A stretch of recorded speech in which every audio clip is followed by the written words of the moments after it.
السلام عليكم ورحمة الله وبركاته.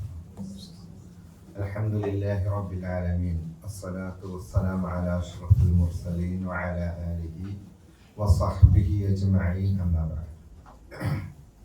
اتقوا الله.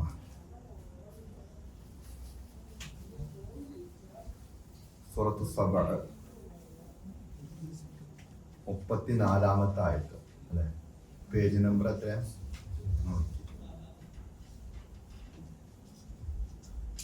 ആയത്ത് number 34, page number 28 അല്ലേ? 28 അല്ലേ?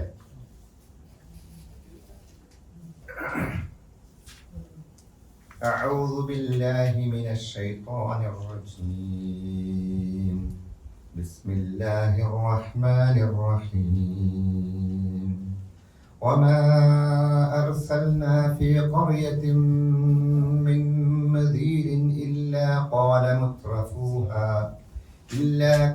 مترفوها إنا بما أرسلتم به كافرون وقالوا نحن أكثر أموالا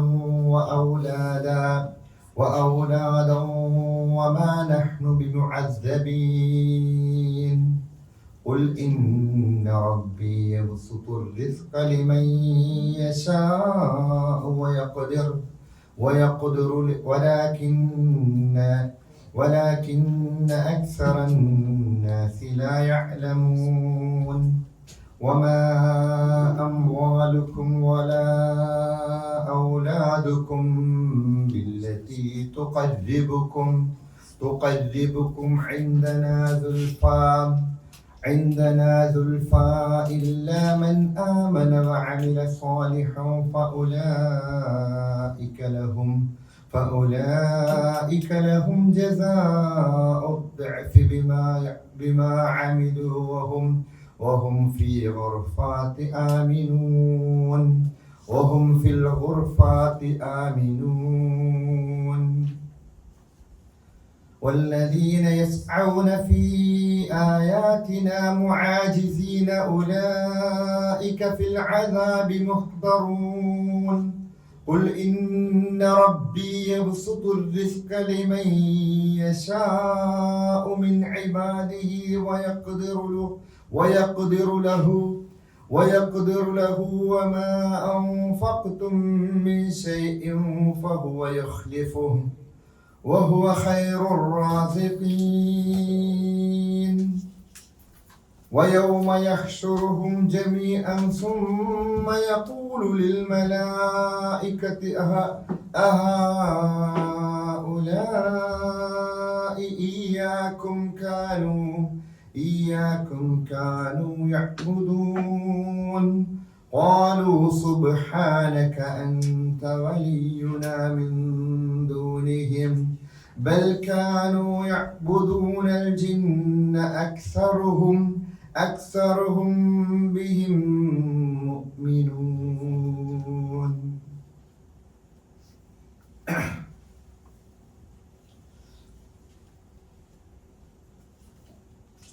നമ്മൾ കഴിഞ്ഞ ആയത്തുകളിൽ പഠിച്ചത് ഓർമ്മയുണ്ടല്ലോ അല്ലേ? ഓർമ്മയുണ്ട് ഇല്ലേ? അതായത് പരലോകത്ത് വെച്ചുള്ള ചില കാഫിരീങ്ങളായ അവിശ്വാസികളായ മനുഷ്യർ അങ്ങോട്ടും ഇങ്ങോട്ടും കുറ്റപ്പെടുത്തുന്നതാണ് അല്ലെ? പരസ്പരം അങ്ങോട്ടും ഇങ്ങോട്ടും, അതായത് ലൈഫായ ദുർബലരായ ആളുകൾ അവിടെ ഉണ്ടായിരുന്ന മക്ക മുശ്രിക്കീങ്ങളിൽപ്പെട്ട അല്ലെങ്കിൽ കാഫിരീങ്ങളിൽപ്പെട്ട വലിയ വലിയ ആളുകളോട് നിങ്ങൾ കാരണമാണ് ഞങ്ങൾ തടയപ്പെട്ടത്, ഞങ്ങൾ അതിലേക്ക് പോകാനൊക്കെ തീരുമാനിച്ചതായിരുന്നു, പക്ഷെ നിങ്ങൾ ഞങ്ങളെ പറഞ്ഞിട്ട് കാര്യമില്ല, ഞങ്ങളെ തടഞ്ഞിട്ടൊന്നുമില്ല അല്ലെ? അങ്ങോട്ടും ഇങ്ങോട്ടൊക്കെ അല്ലെ? ആ ചർച്ചകളൊക്കെയാണ് അതിനെ കുറിച്ച് പറഞ്ഞത്. ഇനി നോക്കിയേ, ഒന്ന് ഔദു ബിസ്മി ഓതിക്കോ, ഓദ്യം പറഞ്ഞു.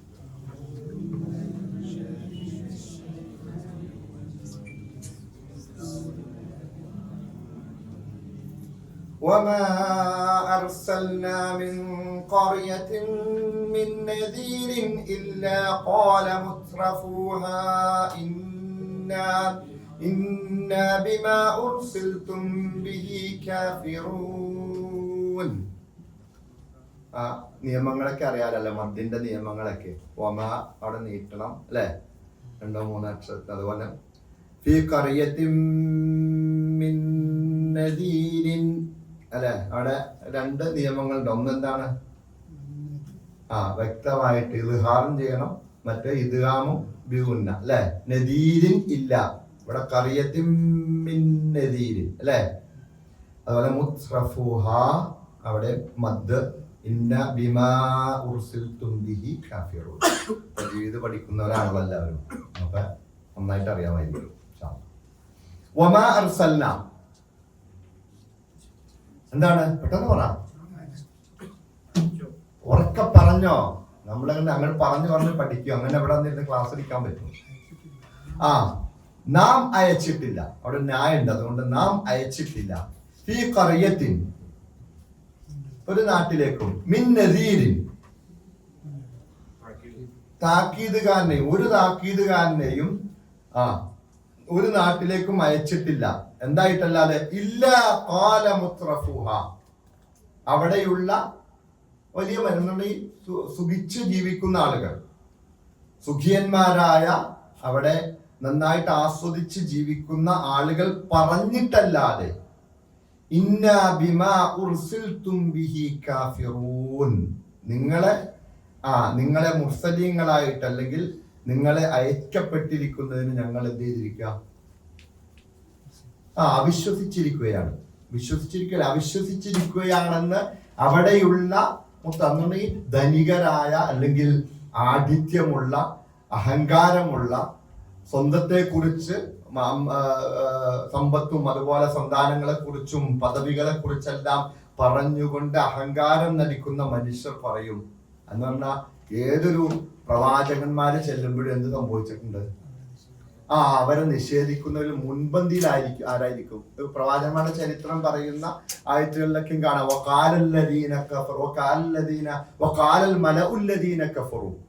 കാഫിരീങ്ങളിൽപ്പെട്ട മലഈങ്ങൾ എന്ന് പറഞ്ഞാൽ ഉന്നത അധികാരമുള്ളവർ അല്ലെങ്കിൽ ഉന്നതന്മാർ, പണം കൊണ്ട്, അധികാരം കൊണ്ട്, അല്ലെങ്കിൽ മക്കളെ കൊണ്ട്, അങ്ങനെ ഉന്നതമായ പദവിയുള്ള ആളുകളൊക്കെ ആയിരിക്കും ആദ്യം നിഷേധിക്കുന്നത്. മനസ്സിലായില്ലേ? എന്ന് പറഞ്ഞാൽ ഏതൊരു പ്രവാചകന്മാരും വരുമ്പോ അവരെ വിശ്വസിക്കുന്നവർ അവിടെയുള്ള ദുർബലരായിരിക്കും. നമുക്കറിയാം നബി സല്ലല്ലാഹു അലൈഹി വസല്ലം വന്നപ്പോൾ അതിൽ അബൂബക്കർ റളിയല്ലാഹു അൻഹു ഒഴിച്ച് ബാക്കി എല്ലാവരും ആരായിരുന്നു? ദരിദ്രന്മാര്, അടിമകൾ അല്ലെ. ബിലാൽ റളിയല്ലാഹു അൻഹു, അമ്മാർ റളിയല്ലാഹു അൻഹു, യാസർ റളിയല്ലാഹു അൻഹു, സുമയ്യ റളിയല്ലാഹു അൻഹ, അതുപോലെയുള്ള അല്ലെ അലി റളിയല്ലാഹു അൻഹു, അവരൊക്കെ ഒന്നും ഇല്ലാത്തവരാണ്, ഒന്നുമില്ലാത്ത ദുർബലരായ മനുഷ്യരാണ് ആദ്യം പ്രവാചകന്മാരുടെ ആദ്യമായി വിശ്വസിച്ചു. കാരണം മറ്റവർക്ക് ഒത്തിരി തടസ്സങ്ങളുണ്ട്. ആ തടസ്സങ്ങളൊക്കെ നീക്കി വരുമ്പോഴത്തെ അള്ളാഹു അവരെ കൊണ്ട് തിരിച്ചു അല്ല. പലരും അങ്ങനെ പോയിട്ടുണ്ടല്ലോ. അപ്പൊ ആ രീതിയിൽ നമുക്കറിയാം അബൂജഹലാണെങ്കിലും അതുപോലെ തഉതുബത്തും ഷൈബത്തും അതുപോലെ വലീദ് ഇബ്നു മുഗീറ അതുപോലെയുള്ള അവിടെ ഉണ്ടായിരുന്ന ഉന്നതന്മാരായ എല്ലാവരും തന്നെ നബി സല്ലല്ലാഹു അലൈഹി വസല്ലമയിൽ വിശ്വസിച്ചില്ല എന്ന് മാത്രമല്ല, അവിശ്വാസവുമായിട്ട് അവർ കടന്നുപോയി, ലോകത്തിൽ നിന്ന് കടന്നുപോയി, അവർ ലോകത്തേക്ക് യാത്രയായി. അപ്പൊ അവിടെ ഈ അതിൽ തടസ്സമാകുന്നത് പലപ്പോഴും എന്താണ്, ഈ പറയുന്ന അവിടെ വാദം എന്താണ്? ഇനി ഓദിക്കാം,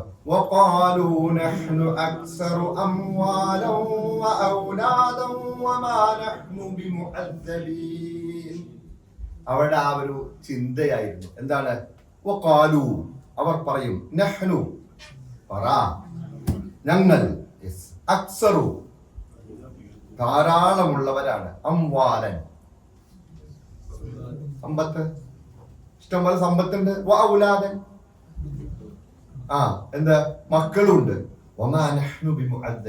അതുകൊണ്ട് ഞങ്ങൾ എന്ത് ചെയ്യൂല, ശിക്ഷിക്കപ്പെടുകയൊന്നുമില്ല. നമ്മള് വേറെ പടച്ചോന്റെ അടുത്ത് പ്രത്യേകിച്ച് സ്ഥാനമൊക്കെ ഉള്ളത്, നമുക്ക് അങ്ങനെ ശിക്ഷയൊന്നും ഏറ്റവും എന്ന് പറഞ്ഞാൽ ഞങ്ങൾക്കുള്ള സമ്പത്തും സന്താനങ്ങളും ആ ഭൗതിക വിഭവങ്ങളെല്ലാം അള്ളാഹുവിന്റെ അടുക്കൽ ഞങ്ങൾക്ക് രക്ഷപ്പെടാനുള്ള മാർഗമാണെന്നാണ് അവർ വിചാരിച്ചുകൊണ്ടിരുന്നത്. ആ രീതിയിലാണ് അവർ ചിന്തിച്ചുകൊണ്ടിരുന്നത്. അപ്പൊ ഞങ്ങളൊന്നും ശിക്ഷിക്കപ്പെടുകയില്ല.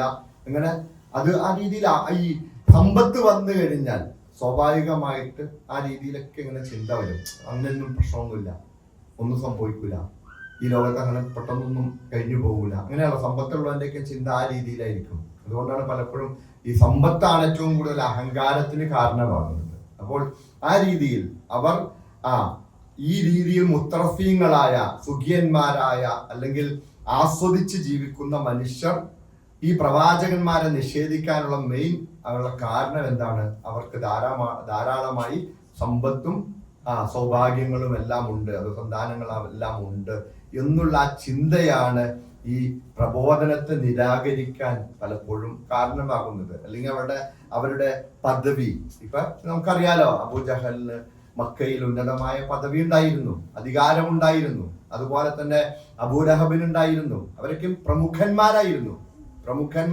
അവരെല്ലാവരും, ഉത്തുബത്തും ഷൈബത്തും അതുപോലെ വലീദ് ഇബ്നു മുഗീറ എല്ലാവരും തന്നെ. പക്ഷെ അവർക്കുണ്ടായിരുന്ന ആ സ്ഥാനങ്ങളും മാനങ്ങളുമെല്ലാം ഈ ഹിദായത്തിൽ നിന്ന് തടയുന്നതിലേക്കായി ആക്കി വെച്ചു അവർ. അങ്ങനെ ഏതൊരു പ്രവാചകന്മാർ വരുമ്പോഴും, നിങ്ങളുടെ കൂടെ ഏതൊരു പ്രവാചകൻ വന്നപ്പോഴും അതിനെക്കുറിച്ച് പറയുമ്പോൾ ഖുർആൻ പറയുന്നുണ്ടല്ലോ, നിങ്ങളുടെ കൂടെ കൂടിയിരിക്കുന്നത്. ഇപ്പൊ നൂഹ് നബി അലൈഹി ഇസ്ലാമിനോട്, അതുപോലെ തന്നെ ലൂത്ത് നബി അലൈഹി ഇസ്ലാമിനോട്, ഷുഐബ് നബി അലൈഹി ഇസ്ലാമിനോട്, ഏതൊരു പ്രവാചകന്മാരോടും കാഫിരീങ്ങൾ ചോദിച്ചിരുന്ന ചോദ്യം, നിങ്ങളെ കൂടെ കൂടിയിരിക്കുന്ന ആരാണ്? ഞങ്ങളെ ഏറ്റവും ഏറ്റവും താഴ്ന്നവരാ, ഒന്നിനും കൊള്ളില്ലാത്തവർ, അടിമകൾ, ഞങ്ങൾ അടിമപ്പണി ചെയ്യിപ്പിക്കുന്നത്, ഞങ്ങളുടെ അടിമകൾ. അതുപോലെ തന്നെ ഒരു കഴിവുമില്ലാത്ത, സമ്പത്തില്ലാത്ത, സന്താനങ്ങളില്ലാത്ത, ഭൗതികമായ ഒരു വിഭവങ്ങളും ഇല്ലാത്ത ആളുകളാണല്ലോ നിങ്ങളുടെ കൂടെ കൂടിയിരിക്കുന്നതെന്ന് പ്രവാചകന്മാരെ ചോദിച്ചത്. അപ്പൊ ഈ സമ്പത്തുള്ളവരൊക്കെയും അധികവും എന്താണ്? ആ സമ്പത്ത്. അപ്പോൾ പലപ്പോഴും എന്താണ്? സമ്പത്താണ് പലപ്പോഴും ലഭ്യമായ വിഭവമാണല്ലോ നമ്മെ അള്ളാഹുവിന്റെ മാർഗത്തിൽ നിന്ന് പലപ്പോഴും തടയുന്നത്.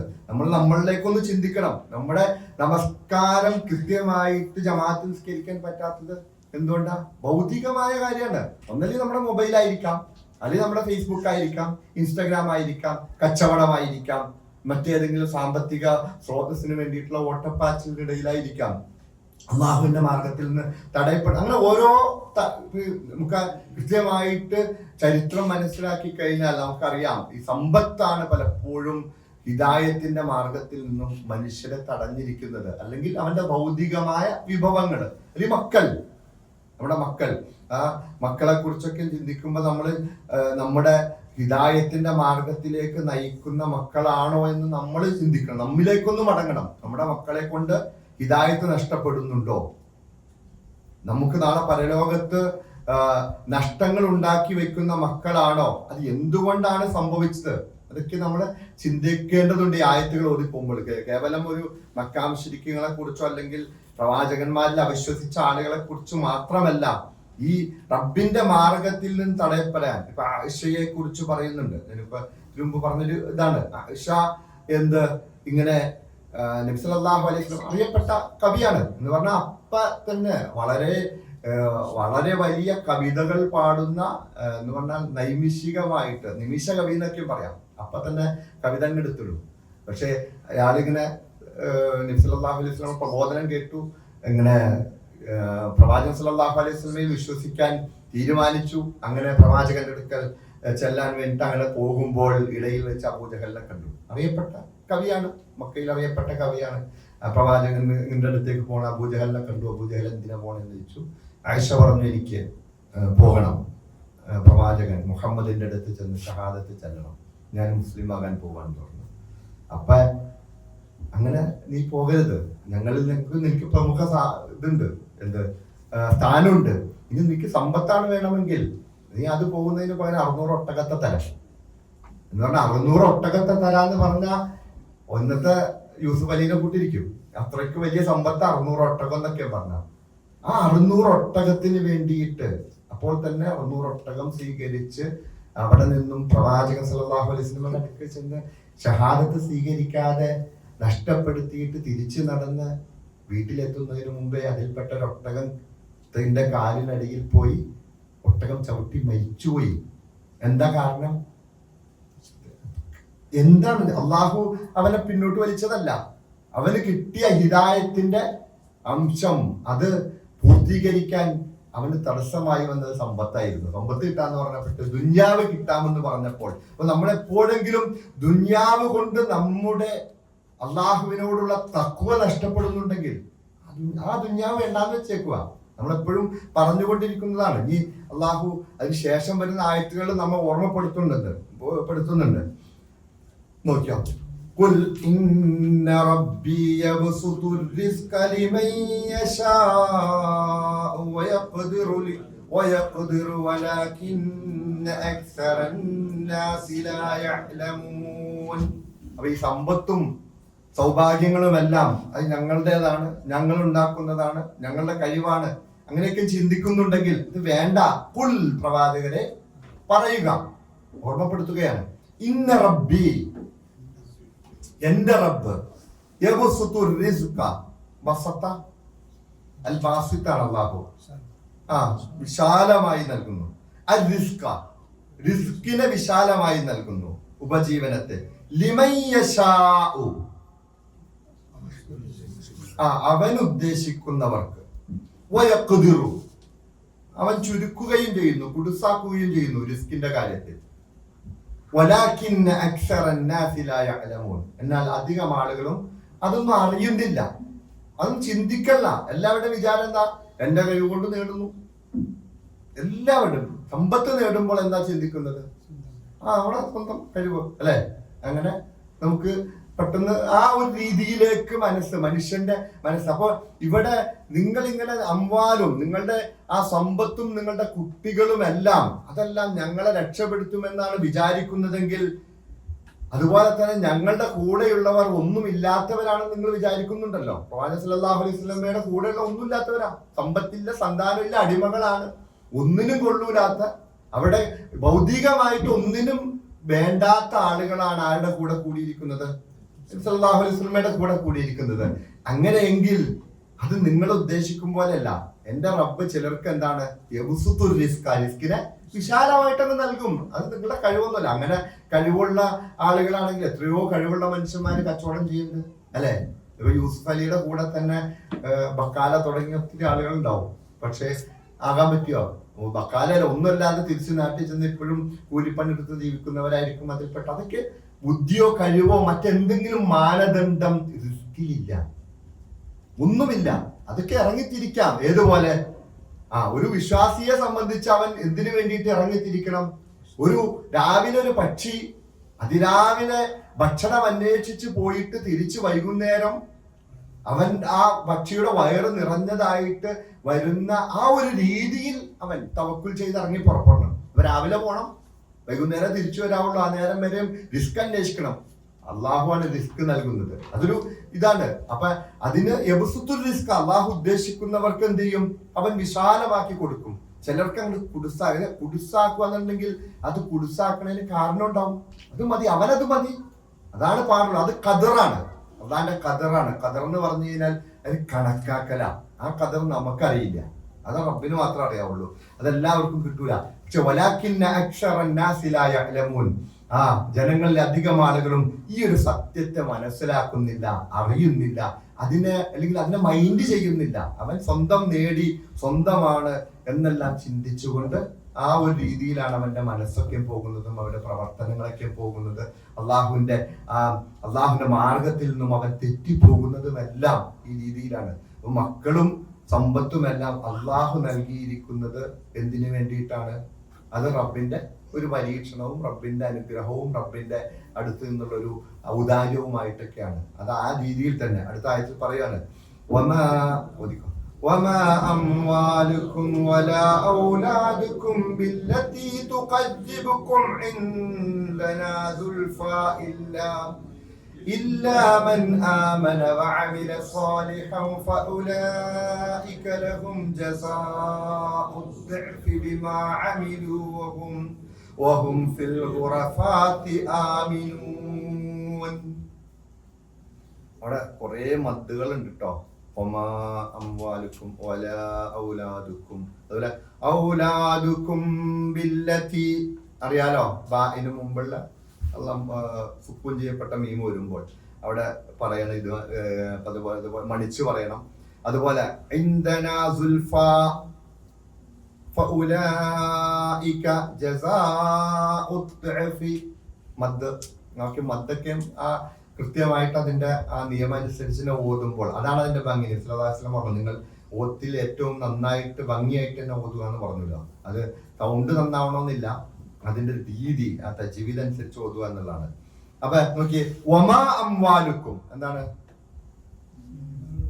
നിങ്ങളുടെ സമ്പത്ത്, അല്ലെ, സമ്പത്തോ, വലാ ഔലാദുക്കും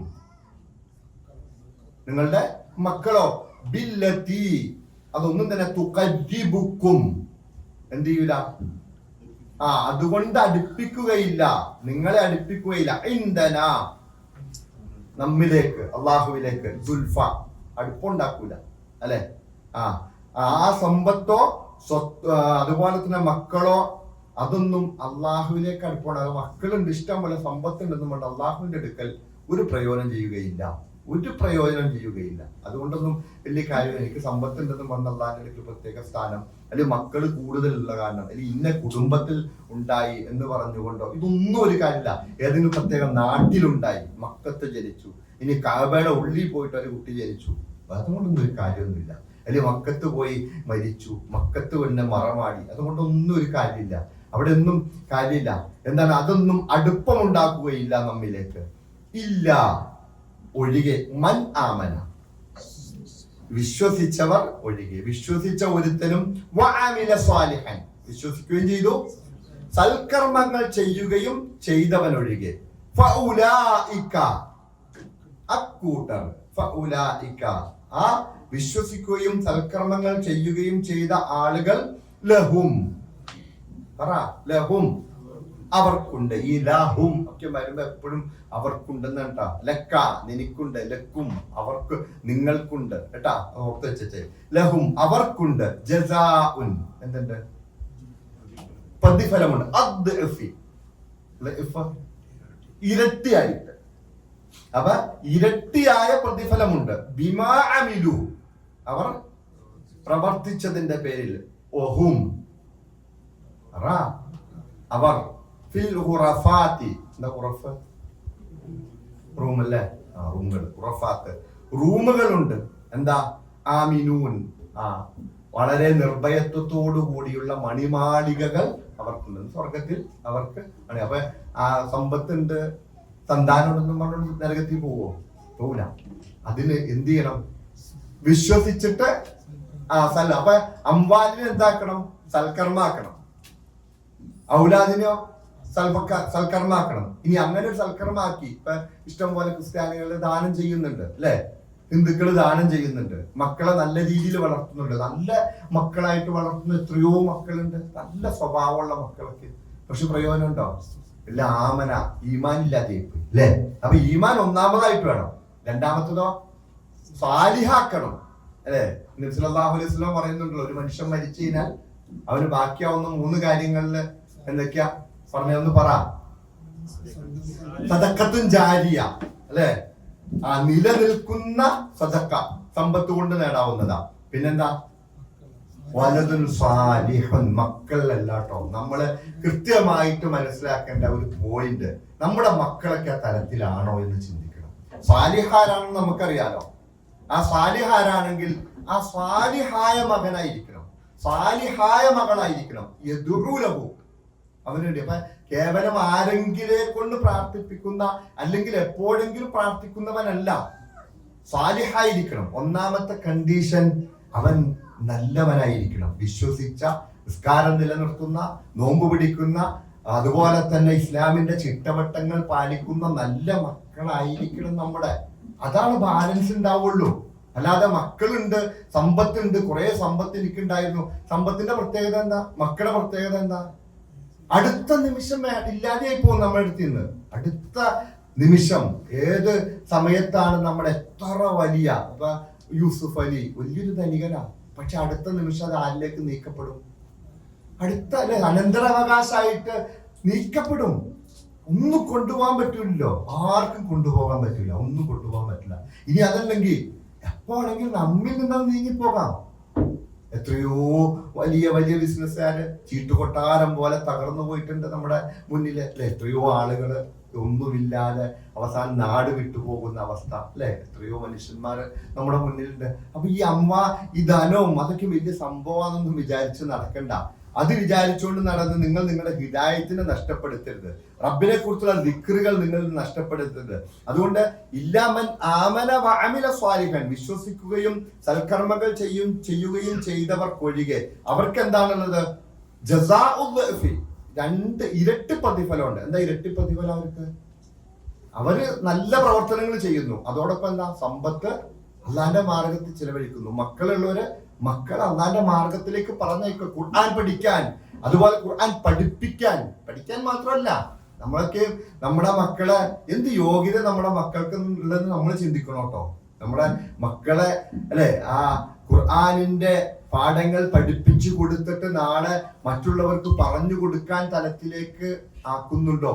ഇനി അതല്ലാതെ നമ്മള് ഇഷ്ടം പോലെ ആളുണ്ട്, പിന്നെ ഇപ്പൊ എന്റെ മകൻ പോകേണ്ട ആവശ്യമില്ല എന്ന് ചിന്തിച്ചാൽ നമ്മളെ പറയാനുള്ളൂ, നമ്മുടെ മക്കളെ പറയാനുള്ളൂ. ശരിക്ക് ശ്രദ്ധിക്കണം കേട്ടോ. അതൊരു വിശാലമായ വലിയൊരു വിഷയമാണത്.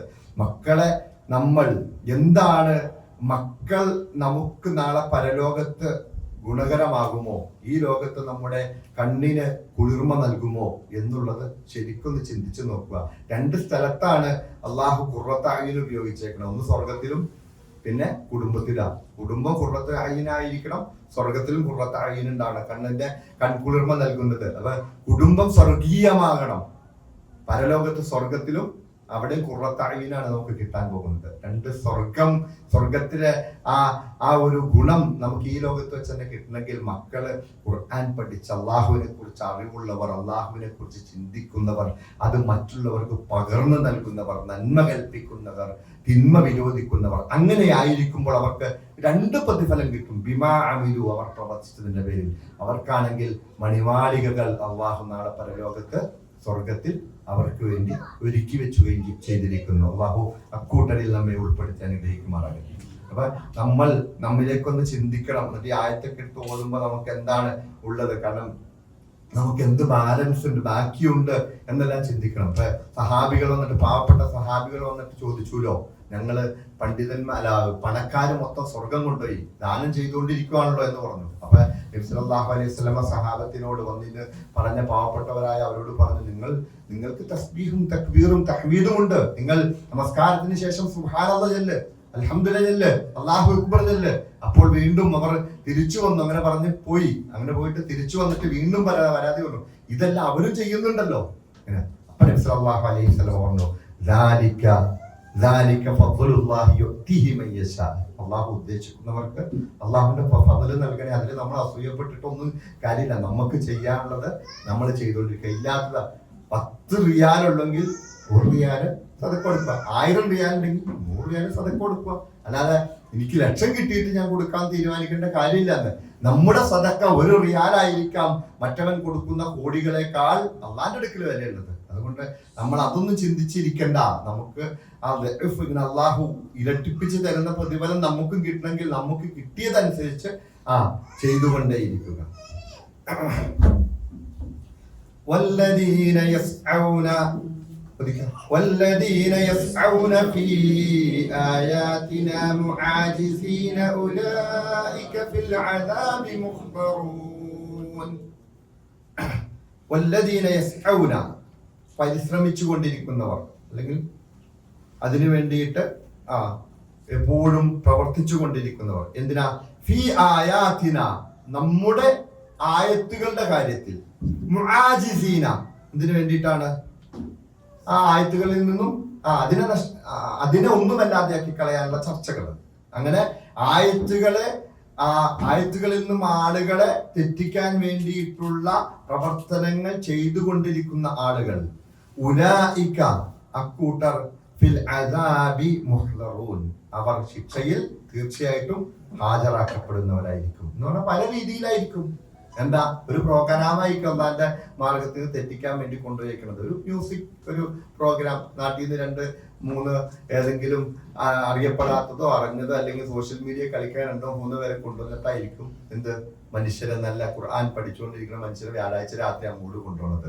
അങ്ങനെ ഓരോ അള്ളാഹുവിന്റെ ആയത്തിൽ നിന്നും വ്യത്യസ്തമായ രീതിയിൽ, അല്ലെങ്കിൽ ഭൗതികമായ നിയമങ്ങൾ പറഞ്ഞുകൊണ്ട്, അല്ലെങ്കിൽ ഭൗതികവാദം കൊണ്ട്, അതുപോലെ തന്നെ നിരീശ്വരവാദം കൊണ്ട്, അങ്ങനെ വ്യത്യസ്ത രീതിയിൽ പ്രവാചകൻ സല്ലല്ലാഹു അലൈഹി വസല്ലമയെ ആക്ഷേപിച്ചുകൊണ്ട് വ്യത്യസ്തമായ രീതിയിൽ റബ്ബിന്റെ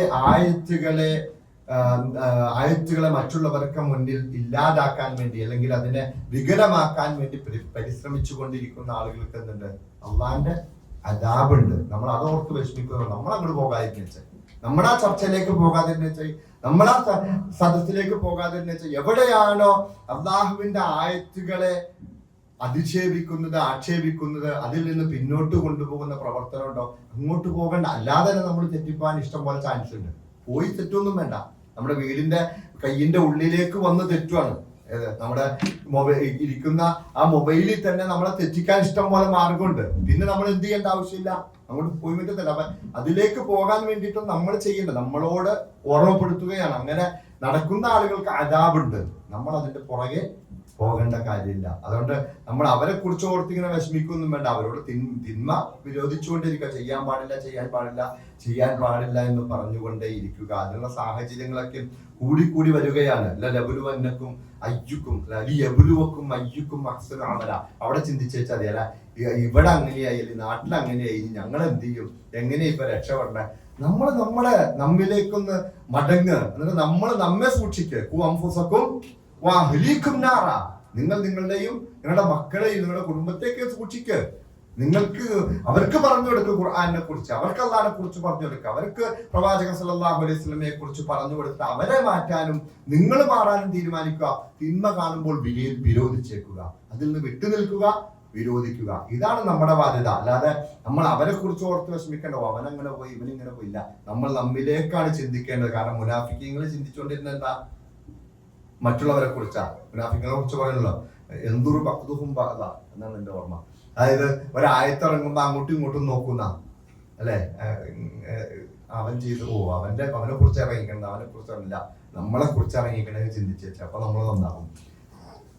നോക്കിയോ, قل إن ربي يبسط الرزق لمن يشاء من عباده ويقدر له وما أنفقتم من شيء فهو يخلفه وهو خير الرازقين.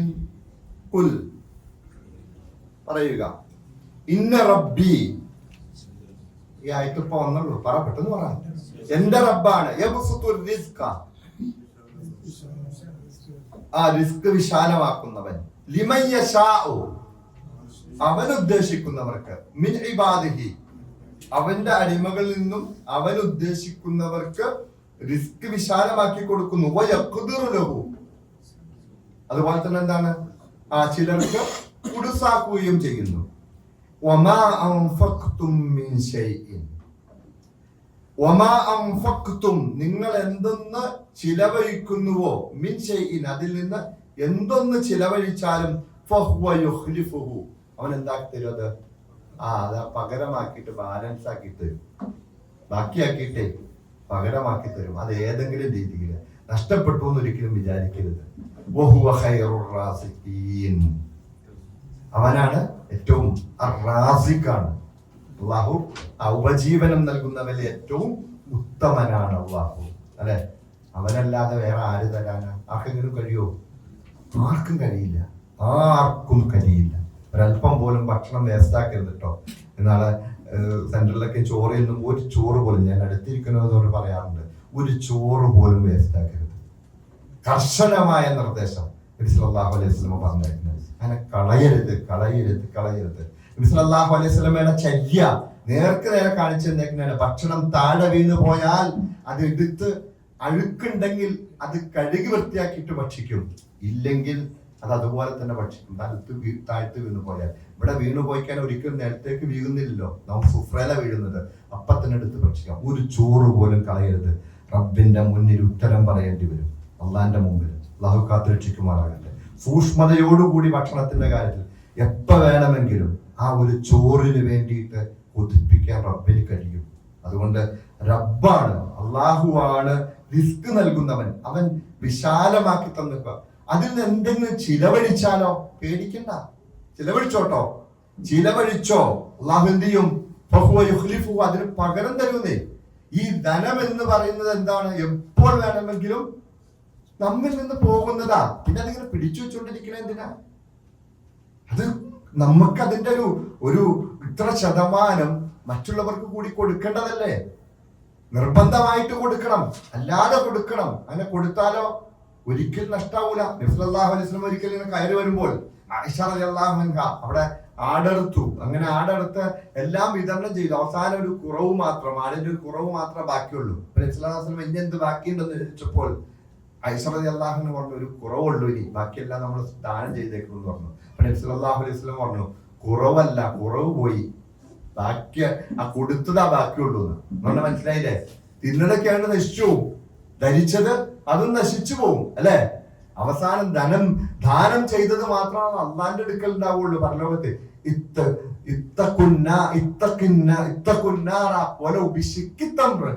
ഒരു കാരക്കച്ചികളാണ് നിങ്ങൾക്ക് കൊടുക്കാൻ പറ്റുള്ളൂ. അതെങ്കിലും കൊടുത്തുകൊണ്ട് നരകത്തെ തൊട്ട് നിങ്ങൾ കാക്കണമെന്നാ പറഞ്ഞത്.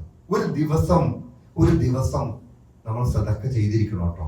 രാവിലെ തന്നെ എഴുന്നേൽക്കുമ്പോ സദക്ക ചെയ്യാനപ്പോ ഒരു ബുദ്ധിമുട്ടില്ലല്ലോ, ഇല്ല? ബുദ്ധിമുട്ടുണ്ടോ? ഇഷ്ടംപോലെ ആളുകൾ നാട്ടിലില്ലേ? വീട്ടിലെ വിളിച്ചു പറഞ്ഞിട്ട്, വൈഫിനോട് വിളിച്ചു പറഞ്ഞിട്ട് ഞാരെ അറിയാതെ കൊടുക്കാന്നാണെങ്കിൽ ഇഷ്ടം പോലെ വരുന്നുണ്ടല്ലോ അസുഖക്കാരും. അള്ളാഹു കാത്ത് രക്ഷിക്കുമാറാകട്ടെ. എന്തെല്ലാം അസുഖങ്ങളായിട്ടാ വരുന്നത്. സമ്പത്ത് പോരാ എന്ന് പറഞ്ഞുകൊണ്ട് മറ്റുള്ളവരുടെ മുന്നിൽ നിന്ന് കൈ നീട്ടുന്ന മനുഷ്യർ. അള്ളാഹു ചോദിക്കും, എന്നെ സഹായിച്ചോ എന്ന് ചോദിക്കും. ആ ചോദ്യത്തിന് ഉത്തരം പറയേണ്ടി വരും. അള്ളാനെ സഹായിക്കണ്ടല്ലോ. അള്ളാനെ സഹായിക്കണ എങ്ങനെയാ? പാവപ്പെട്ടവർ സഹായിച്ചോണ്ടാ. മനുഷ്യന്മാർ അള്ളാഹു കാത്തു രക്ഷിക്കട്ടെ നമ്മളെല്ലാവരും തൊട്ട്. മറ്റുള്ളവരുടെ മുന്നിൽ ഇഫ്ഫത്ത് നിലനിർത്തി തരുമാനാകട്ടെ. ഇഫ്ഫത്തോടുകൂടി ജീവിക്കാൻ ഒരാളുടെ മുന്നിൽ ഒന്നിനു വേണ്ടിയിട്ടും നബി സല്ലല്ലാഹു അലൈഹി വസല്ലം പറഞ്ഞല്ലോ, നിങ്ങൾ ഉയർന്ന കയ്യാണ് താഴെ കയ്യേക്കാൾ ഉത്തമം. ഒരാളുടെ മുന്നിലും ഒന്നും ചോദിക്കുകയോ അതിനു വേണ്ടി നിൽക്കേണ്ടി വരുന്ന ഒരവസ്ഥ അള്ളാഹു കാത്തു രക്ഷിക്കുമാറാകട്ടെ. പരീക്ഷിക്കാതിരിക്കട്ടെ. അള്ളാഹു ദുആ ചെയ്യണം. രാത്രിക്ക് എഴുന്നേറ്റ് ദുആ ചെയ്യട്ടോ. അതിനു വേണ്ടിയിട്ടൊക്കെ എത്രയോ മനുഷ്യന്മാരാണ് മറ്റുള്ള മുന്നിൽ നിന്ന് ചോദിക്കണം. അഭിമാനം ആ പണയം വെച്ചുകൊണ്ട് അവർ ആരും വിചാരിച്ചിട്ടല്ല. ലക്ഷങ്ങൾ വേണം, പിന്നെ എന്ത് ചെയ്യും? അള്ളാഹു കാത്തു രക്ഷിക്കുമാറാകട്ടെ. അതുപോലുള്ള അസുഖങ്ങളിൽ നിന്നും നമ്മുടെ മക്കളെയും അതുപോലെ വന്നുപോയ അസുഖങ്ങൾ അവർക്കെല്ലാം ശിഫ നൽകി അനുഗ്രഹിക്കുമാറാകട്ടെ. ഞാൻ പറഞ്ഞു വന്നത്, ഒരു 100 രൂപയെങ്കിലും ഒരു ദിവസം നമ്മൾ രാവിലെ എഴുന്നേറ്റ് അങ്ങോട്ട് ദാനം ചെയ്തേക്ക്. ഇഷ്ടം പോലെ ബാക്കി പടച്ചൊന്ന് തരും. എന്താ പടച്ചോന്റെ വാഗ്ദാനം? എന്താ പറഞ്ഞേക്കണം? അല്ലാഹു യംഹഖുല്ലാഹു റിബ വയുർബി സദഖാത്ത്. അല്ലാഹു സദഖയെ ഇങ്ങനെ വളർത്തിക്കൊണ്ടുവരും. അപ്പൊ അതിങ്ങനെ അള്ളാഹു അതിന് പകരമായിട്ട് ബാലൻസ് ആക്കി ബാക്കിയാക്കി തരിക തന്നെ ചെയ്യും. അവനാണ് റാസിഖീങ്ങളിൽ ഏറ്റവും ഉത്തമനായവൻ. അതിലെ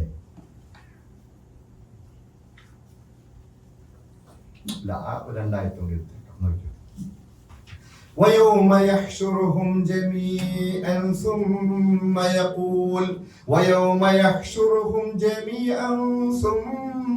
يقول للملائكة أهؤلاء إياكم كانوا يعبدون. ويوم يحشرهم, അവരെ ഒരുമിച്ച് കൂട്ടപ്പെടുന്ന ദിവസം, ജമീഅൻ എല്ലാവരെയും. സുമ്മ യഖൂലു ലിൽ മലായിക, എന്നിട്ട് മലക്കുകളോട് ചോദിക്കും, അവരോട് ചോദിക്കും, അഹാഉലാഇ ഇയ്യാകും കാനൂ യഅ്ബുദൂൻ, ഈ കൂട്ടർ നിങ്ങളെയാണോ ആരാധിച്ചിരുന്നത് എന്ന് മലക്കുകളോട് പറയുന്ന ഒരു ദിവസമുണ്ട്. മലക്കുകൾ ആരാധിച്ചിരുന്നു അല്ലെ? മലക്കുകളേക്കും ആരായിട്ട് കണ്ടിരുന്നത്? അള്ളാഹുവിന്റെ പെൺമക്കളായിട്ട് വിശ്വസിച്ചിട്ട് അള്ളാഹിലേക്ക് അടുക്കാനുള്ള ഒരു മാർഗമായിട്ട് ആരെ സ്വീകരിച്ചു? മലക്കുകളെ സ്വീകരിച്ചു. അപ്പോൾ അങ്ങനെയുള്ള ഒരു ആരാധന രീതി മക്കാ മുശ്രിക്കീങ്ങൾ ഉണ്ടായിരുന്നു, എല്ലാ സമൂഹത്തിലും ഉണ്ടായിരുന്നു. ആ സമൂഹത്തിൽ അപ്പൊ മലക്കുകളെ കൊണ്ടുവന്ന് ചോദിക്കുന്ന, മലക്കുകളെ ആക്ഷേപിക്കുന്നതല്ല, പകരം എന്താണ്? മറ്റുള്ള, അതായത് ഈ കാഫിര്യങ്ങളായ മനുഷ്യരോട്, ആ മനുഷ്യർ അവരോട് ആരെങ്കിലും പറഞ്ഞിട്ടാണോ? അല്ല, നിങ്ങൾ സ്വന്തം ഓരോ പറയുന്നില്ല, ഓരോ സമൂഹത്തിലെയും അവിശ്വാസികൾ അവർ സ്വന്തം മെനഞ്ഞെടുത്ത ശരീക്കന്മാരായിരുന്നു. അവരാണ് വാദിച്ചിരുന്നത് മലക്കുകൾ അള്ളാഹുവിലേക്ക് എടുക്കാനുള്ള മാർഗമാണ്, ജിന്നുകളാണ്, മഹാന്മാരാണ്, അല്ലെങ്കിൽ ഇന്ന മാധ്യമം ഇന്ന രീതിയിലുള്ള കാര്യങ്ങളാണ് എന്ന് വാദിച്ചിരുന്നു. ആ വാദത്തെ അള്ളാഹു അവിടെ വെച്ച് പൊളിക്കുന്നതാണ്, മലക്കളെ ആക്ഷേപിക്കുന്നതല്ല. നിങ്ങളാണോ അല്ലെങ്കിൽ നിങ്ങളെ ഇവർ ആരാധിച്ചിരുന്നില്ലേ? ഇപ്പൊ ഈസാ നബി അലൈഹി ഇസ്ലാമിനോട് ചോദിക്കുന്നുണ്ടല്ലോ, നീയാണോ നിന്റെ ഉമ്മയെയും നിന്നെയും ആരാധിക്കാൻ ഇവരോട് പറഞ്ഞിരുന്നെന്ന് ചോദിക്കുന്ന ഒരു ചോദ്യമുണ്ട്. അപ്പൊ ആ ചോദ്യം പോലെ തന്നെ എല്ലാ ആരാധ്യന്മാരെയും വിളിച്ചിട്ട് ഈ രീതിയിൽ ചോദിക്കും അവിടെ ശരീക്കാക്കി വെച്ചിരുന്ന. കാലു ഓദിക്കോ ഖാലു സുബ്ഹാനക അൻത വലിയുനാ മിൻ ദൂനിഹിം ബൽ കാനൂ യഅ്ബുദൂനൽ ജിന്ന അക്സറുഹും ബിഹിം മുഅ്മിനൂൻ. ഖാലു അവർ പറയും സുബ്ഹാനക എത്രയോ പരിശുദ്ധനാണ്, അൻത വലിയുനാ മിൻ ദൂനിഹിം നീയാണ് ഞങ്ങളുടെ എന്ത് വലിയ അല്ലേ, ബൽ കാനൂ യഅ്ബുദൂനൽ ജിന്ന നീയാണ് ഞങ്ങളുടെ രക്ഷകൻ, ഞങ്ങൾക്ക് നീയല്ലാതെ വേറെ ആരുമില്ല, ഞങ്ങൾക്ക് നീയുമായിട്ട് ബന്ധമുള്ളൂ, ഞങ്ങളിലും ഒന്നും പറഞ്ഞിട്ടില്ല, അല്ലെങ്കിൽ അവർ ഞങ്ങളെ ആരാധിക്കാനോ ആ രീതിയിലൊന്നും ഞങ്ങൾ ആവശ്യപ്പെട്ടിട്ടില്ല. പക്ഷേ ബൽക്കാനു യഅ്ബുദൂനൽ ജിന്ന അവർ എന്ത് ജിന്നിനെയായിരുന്നു ആരാധിച്ചിരുന്നത്. അക്സറുഹും ബിഹിം മുഅ്മിനൂൻ അവർ അധികം ആളുകളും അവരിൽ വിശ്വസിക്കുന്നവരായിരുന്നു. എന്തുകൊണ്ടാണ് ഈ ജിന്നുമായിട്ട് ബന്ധപ്പെട്ട ഒരു വിഷയം വന്നപ്പോൾ തന്നെ ഇത്രയേറെ നമ്മൾ അതിനെ എതിർക്കുകയും ആ ചർച്ചകളിലേക്ക് പോകല്ലേ എന്ന് പറയുകയും ചെയ്തതെന്താ? ഈ മക്കാ മുശ്രിക്കുകളുടെ വിശ്വാസം ഒരു വലിയൊരു ഭാഗം എന്തായിരുന്നു എന്നറിയാം, ജിന്നുമായിട്ട് ബന്ധപ്പെട്ടതായിരുന്നു. ജിന്ന് സഹായിക്കും, ജിന്നുമായിട്ട് ബന്ധപ്പെട്ട് ജിന്ന് വരും, ജിന്ന് ചില കാര്യങ്ങൾ നമ്മളിലേക്ക് കൊണ്ടുവരും, അങ്ങനെ കുറെ വിശ്വാസങ്ങൾ ഉണ്ടായിരുന്നു. അതുപോലെ എവിടെയെങ്കിലും ചെന്നെത്തിക്കഴിഞ്ഞാൽ അവിടെ നിന്നിട്ട് സഹായിക്കും, അങ്ങനെ കുറെ വിശ്വാസങ്ങൾ. ജിന്ന് അതുപോലെ തന്നെ അള്ളാഹുവിന്റെ ഭാര്യമാരായിരുന്നു. ഇവര് ഒരു കുടുംബബന്ധം ഉണ്ടാക്കുക. നമ്മൾ ഈ സൂറത്ത് സാഫാത്തിൽ പഠിച്ചു പോയിട്ടുണ്ടാവുമല്ലോ, അള്ളാഹുവിന്റെ കുടുംബബന്ധമുള്ളവർ ആരൊക്കെയാ? മലക്കുകള്, ജിന്ന്, ഇവരൊക്കെ ഈ അള്ളാഹുമായിട്ടുള്ള ബന്ധം ഉണ്ടാക്കിയാലാണ് അള്ളാഹുലേക്ക് എത്തുന്നൊരു ആളുകളായിട്ട് സ്വീകരിക്കാൻ പറ്റുള്ളൂ. അള്ളാഹുവിന്റെ അടുപ്പക്കാരാണ്. അതുകൊണ്ട് ഞങ്ങൾക്ക് അള്ളാഹുവിലേക്ക് അടുപ്പം നേടാൻ അടുപ്പക്കാർ ആരാധിക്കുന്നു, അടുപ്പക്കാരോട് ചോദിക്കുന്നു, ആ ഒരു വാദം. അതുകൊണ്ടാണ് ഇത്രയേറെ ഒരു ജിന്നിന്റെ വിഷയം വന്നപ്പോൾ ജിന്നുമായിട്ടുള്ള ചർച്ചകളെ നിർത്തിവെക്കുക. എന്താണ് ഖുർആൻ പറഞ്ഞത്? അവിടെ നിൽക്കുക. എന്താണ് പ്രവാചകൻ സല്ലല്ലാഹു അലൈഹി വസല്ലം കാണിച്ചത്? അവിടെ നിർത്തിയേക്കുക. അതിനപ്പുറത്തേക്ക് അതൊരു അദൃശ്യമായിട്ട് നമ്മെ സംബന്ധിച്ച് കാണാൻ പറ്റാത്തൊരു ജീവികൾ എന്ന രീതിയിൽ ആ ചർച്ചകളിലേക്ക് പോവുകയേ വേണ്ട എന്നുള്ള, അല്ലെങ്കിൽ ഈ ഇപ്പോൾ നമ്മുടെ സമൂഹത്തിൽ, അതായത് നാട്ടിലെ നമ്മുടെ കൂടെയുള്ള അല്ലെങ്കിൽ നമ്മളുമായി ബന്ധപ്പെട്ട മുസ്ലിം സമൂഹത്തിലെ 95% വരുന്ന മറ്റു സുഹൃത്തുക്കൾ അവരൊക്കെ ജിന്നുമായിട്ട് ബന്ധപ്പെട്ട് വല്ലാത്ത വികലമായ വിശ്വാസങ്ങൾ പേറുന്നവരാണ്. അപ്പോൾ ഈ രീതിയിൽ മക്കാ മുശ്രിക്കുകൾ ജിന്നുമായി ബന്ധപ്പെട്ട ആ വിശ്വാസം അവരെ വിളിച്ചു പ്രാർത്ഥിക്കാനും അവർ അള്ളാഹുവിലേക്ക് അടുപ്പം നൽകുന്നവരും ഒക്കെ എന്നായിരുന്നു. അപ്പോൾ മലക്കുകൾ പറയുന്ന ഖാലു സുബ്ഹാനക അൻത വലിയുനാ നീയാണ് ഞങ്ങളുടെ വലിയ, നീ എത്രയോ പരിശുദ്ധനാണ്, മിൻ ദൂനിഹിം ഈ പറയുന്ന ആരാധ്യന്മാരിൽ നിന്നെല്ലാം പരിശുദ്ധരാണ്. ബൽക്കാനു യഅ്ബുദൂനൽ ജിന്ന എന്നാൽ അവർ ജിന്നിനെയാണ് ആരാധിച്ചിരുന്നത്. അക്സറുഹും ബിഹിം മുഅ്മിനൂൻ ആ ജിന്നിൽ അധിക ആളുകളും ആ രീതിയിൽ വിശ്വസിച്ചിരുന്നവരാണ്. ഈ വിളിച്ചു പ്രാർത്ഥിക്കാം, ദുആ ചെയ്യാമെന്ന് വിശ്വസിച്ചിരുന്നവരാണ് ഈ പറയുന്ന ആളുകളെല്ലാം തന്നെ എന്ന് പറഞ്ഞുകൊണ്ട് മലക്കുകൾ മറുപടി പറയും. ഇത് അള്ളാഹു ആ ഒരു സമൂഹത്തിന്റെ വിശ്വാസത്തെ നമുക്ക് പഠിപ്പിച്ചു തരുന്നതാണ്. ഈ വിശ്വാസത്തിലേക്ക് പോകരുത്, അതിനു വേണ്ടിയിട്ടാണ് ആ അള്ളാഹു കാത്തുരക്ഷിക്കുമാറാകട്ടെ. കൃത്യമായിട്ട് പഠിക്കുകയും മനസ്സിലാക്കുകയും അതിന്റെ കൃത്യമായിട്ട് എന്താണ് ഖുർആൻ പറഞ്ഞത്, അതുപോലെ തന്നെ എന്താണ് നബി സല്ലല്ലാഹു അലൈഹി വസല്ലം നമുക്ക് മനസ്സിലാക്കി തന്നത്, അവിടെ നിൽക്കുക. അതിനപ്പുറത്തേക്കുള്ള ചർച്ചകൾ ഒഴിവാക്കുക. അള്ളാഹു തൗഫീഖ് നൽകുമാറാകട്ടെ. ഇതിലും സംശയമുണ്ടോ ഇപ്പൊ പഠിപ്പിച്ചതിന്? ആഖിറു ദഅ്വാനാ അൽഹംദുലില്ലാഹി റബ്ബിൽ ആലമീൻ. അസ്സലാമു അലൈക്കും വറഹ്മത്തുള്ളാഹി വബറകാതുഹു.